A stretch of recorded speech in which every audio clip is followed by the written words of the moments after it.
गीता अध्याय 1 श्लोक 2 संजय उवाच दृष्ट्वा तु पाण्डवानीकं व्यूढं दुर्योधनस्तदा आचार्यमुपसंगम्य राजा वचनमब्रवीत्। अर्थात संजय कहे छे, પાંડવોની સેનાને સજ્જ અને વ્યૂહબદ્ધ જોઈને રાજા દુર્યોધન પોતાના આચાર્ય દ્રોણાચાર્ય પાસે ગયા અને એમને આ શબ્દો કહ્યા।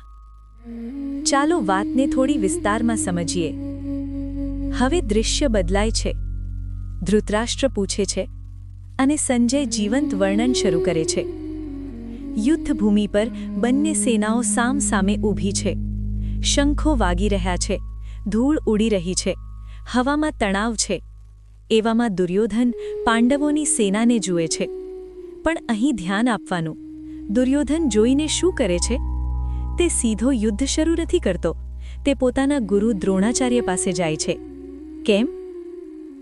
દુર્યોધનના મનની સ્થિતિ। બહારથી દુર્યોધન અહંકારી અને આત્મવિશ્વાસી લાગે છે, પણ અંદરથી થોડી ચિંતા છે।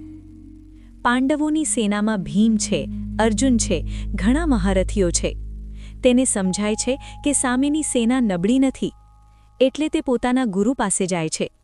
જાણે કહેવા માગે છે, આચાર્યજી જુઓ તો જરા સામે કેવી મજબૂત સેના છે।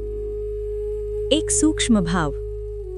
દુર્યોધનના શબ્દોમાં બે વાતો છુપાયેલી છે।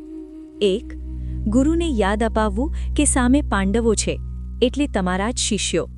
બે, પોતાના સૈનિકોમાં ઉત્સાહ જગાડવો અને ગુરુને પ્રેરિત કરવું। બહારથી તે રાજા છે, પણ એક ક્ષણે તે થોડી અસ્વસ્થતા અનુભવે છે। અંદરનું યુદ્ધ। આ શ્લોક આપણને શીખવે છે કે બહારથી જે આત્મવિશ્વાસ દેખાય છે તેના પાછળ ઘણી વખત ભય પણ છુપાયેલો હોય છે।